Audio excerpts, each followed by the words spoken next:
تو سب لوگوں کے جانور سرکاری چراگاہ میں چرتے تھے، آپ نے بھی اپنا جانور وہاں چرنے کے لیے، کھانے پینے کے لیے چھوڑ دیا۔ وہ جب اونٹ آیا تو پتلا تھا، کچھ دنوں کے بعد وہ فربا ہو گیا، طاقتور ہو گیا، موٹا تازہ ہو گیا۔ حضرت سیدنا عبداللہ ابن عمر رضی اللہ تعالیٰ عنہ نے بیچا تو وہ ڈبل قیمت سے بھی زیادہ کا بکا، کیونکہ پہلے دبلا پتلا تھا، اب موٹا تازہ فربا ہو گیا۔ حضرت سیدنا فاروق اعظم رضی اللہ تعالیٰ عنہ کو پتا چلا تو بلایا، فرمایا پتر اونٹ بیچ دیا ہے؟ ابا جی بیچ دیا ہے۔ فرمایا کتنے کا خریدا تھا؟ اتنے کا۔ بیچا کتنے کا؟ ڈبل قیمت بتائی۔ فرمایا اس طرح کر کے اصل رکھ لے اور جو اوپر ملی آپ مجھے دے دے۔ حضور آپ نے کیا کرنی ہے؟ فرمایا میں سرکاری خزانے میں جمع کروں گا۔ حضور کیوں؟ فرمایا اس لیے کہ تیرا اونٹ سرکاری جگہ پہ چرا کرتا تھا، وہ گھاس سرکاری جگہ سے کھاتا تھا۔ حضور سب کے کھاتے۔ حضرت عبداللہ ابن عمر کہنے لگے سب کے کھاتے ہیں۔ آپ فرمانے لگے تو سب میں شامل نہیں ہے، تو امیر المومنین کا بیٹا ہے، تجھے میں یہ حق نہیں دے سکتا، تیرے اوپر تھوڑی سختی زیادہ کی جائے گی، تجھے یہ حق نہیں ملے گا۔ تو اپنے اونٹ کو چونکہ سرکاری چراگاہ میں چرایا کرتا تھا، لہذا تجھے وہ جو اصل رقم یہاں جمع کرانی پڑے گی۔ ہمارے تو بچے پہلی بات تو یہ ہے کہ بات ہی نہیں سنتے۔ یہ سب کے بچوں کی بات کر رہا ہوں، وہ ٹیچر کے بچے ہوں، سیٹھ کے بچے ہوں، پیر کے بچے ہوں، امام صاحب کے بچے ہوں، کسی کے بچے ہوں، پہلے تو سنتے نہیں۔ اور اللہ خیر کرے، اگر آپ کوئی سنانا چاہیں تو فوری طور پر وہ ہوم منسٹری کے پاس پہنچ جاتے ہیں، ان کی اماں ان کی وکیل بن جاتی، آپ کہہ ہی کچھ نہیں سکتے، حالات رخ بدل جاتے۔ اس کا نقصان یہ ہوتا ہے کہ ان کو تراشا نہیں جا سکتا، ان کو ہیرے نہیں بنایا جا سکتا، ان کے اوپر کچھ ایسی میل کچیل چڑھ جاتی ہے جو بڑی عجیب و غریب ہوتی۔ اور کچھ لوگ ایسے ہوتے ہیں جو خرابی کرنے میں بھی اپنا کردار ادا کرتے ہیں، خرابی کرنے میں، اور بڑے لوگوں سے منسلک ہونے کے لیے لوگ رستے تلاش کرتے ہیں، رستے۔ میں چونکہ چیزوں کا مطالعہ کرنے کا بڑا شوقین ہوں، تو میری والدہ داخل تھیں کئی سال پہلے ہسپتال میں، تو مجھے اس ہسپتال میں کچھ دن رہنا پڑا۔ ایک پرائیویٹ ہاسپٹل تھا، تو اس میں انہوں نے جگہ جگہ لکھ کے لگایا تھا ملازمین کو بخشیش نہ دیں، ہم ان کو بڑی اچھی معقول تنخواہ دیتے ہیں، سیلری بڑی عمدہ ہے، تو لوگ بخشیش نہ دیں۔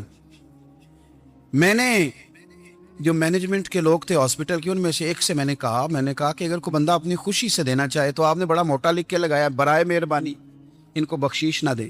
اس نے بڑی قیمت، سادہ آدمی تھا پر میری بڑی اس نے مجھے بات بتائی، مجھے نفع ہوا۔ کہنے لگے مولوی صاحب، جب کچھ امیر لوگ ہسپتال میں مریض لے کے آتے ہیں تو وہ صفائی والے کو پہلے ہی 500 روپیہ دکھا لیتے ہیں آتے ہی، پھر وہ جیسے آواز دیتے ہیں صفائی والے فٹافٹ اندر آتے ہیں، ان کا کمرہ صاف کرتے ہیں۔ تو سارے تو بیچارے اتنے مالدار نہیں ہوتے کہ آتے ہی پہلے کام والے کو 500 دیں۔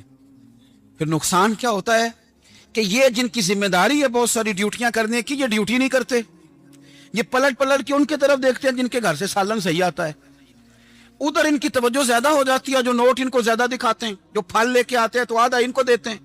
تو ہم یہ کہتے ہیں یہ کام ہی نہ کرو، یہ اپنی تنخواہ پہ کام کریں تاکہ ہر آنے والے کا درد سمجھیں، ہر ایک کو یکساں یہ سروسز فراہم کریں۔ تو ہم یہ کام کرتے ہیں۔ ہم ایم پی اے کے اور کسی سے ہمارا تعلق نہ بنے تو ہم جناب اس کے ڈرائیور سے ہی تعلق بنا لیتے ہیں، ہم وہ جو آپریٹ کرنے والا ہوتا ہے ٹیلی فون اسی سے بڑا تعلق بناتے ہیں، اس کو مٹھائی کا ڈبہ جلدی پہنچا دیتے ہیں۔ تو اسی طرح سے بڑے لوگوں کی اولادوں کو بگاڑا جاتا ہے۔ حضرت عاصم بن عمر رضی اللہ تعالیٰ عنہ، یہ سیدنا فاروق اعظم کے بیٹے تھے، مصر گئے تو لوگوں کو پتا چلا حضرت عمر کے بیٹے آئے، لوگوں نے تحفے دیے، بڑی بڑی چیزیں آپ کو دی، حضرت عمر کا بیٹا آیا، بڑے گفٹ دیے۔ تو صاحبزادے واپس آئے تو ان کے پاس بڑے تحائف تھے۔ سیدنا عمر فاروق رضی اللہ تعالیٰ عنہ نے دیکھا تو فرمایا ادھر لانا تحفے۔ کہا بھائی لوگوں نے مجھے دیے ہیں۔ فرمایا تو نے کیوں بتایا تھا کہ میں امیر المومنین کا بیٹا ہوں؟ کہا حضور ان کو ویسے ہی پتا چل گیا۔ فرمانے لگے پتر یہ تحفے تمہیں اس لیے ملے ہیں کہ تم امیر کے بیٹے ہو، یہ تحفے تمہارا حق نہیں، چونکہ تمہیں اس کرسی کی وجہ سے ملے ہیں اور یہ کرسی مسلمانوں کی ہے، لہذا یہ حق بھی مسلمانوں کا ہی ہے، یہ لا سارے مال غنیمت میں جمع کیے جائیں گے۔ آپ اپنے گھر سے جب احتساب شروع کرتے ہیں، اپنے گھر سے، اور یہ یاد رکھیں یہ جو لوگ آتے ہیں آپ کے بچوں کو نوازنے کے لیے، یہ انہیں خراب کرتے ہیں، بگاڑ پیدا کرتے ہیں، یہ عجیب و غریب سی چیزوں میں مبتلا کر دیتے ہیں، بچوں کا نقصان ہوتا ہے کل کلا۔ پھر جو شاپر اچھا لے کے آئے پیر صاحب کے بچے ذرا اس سے پیار سے ملتے ہیں، نقصان ہو جاتا ہے، یہ دستے نگر ہو جاتے ہیں، یہ لوگوں کی طرف جیتے ہیں، دوسروں پہ ڈیپینڈ کرنے لگتے ہیں۔ حضرت ابو موسیٰ اشعری رضی اللہ تعالیٰ عنہ نے پہلے تو ایک قلین بڑا سونا تھا، تو آپ نے حضرت عمر کے گھر بھیج دیا کہ چلو ان کے گھر میں ان کی اہلیہ بچھا لیں گی۔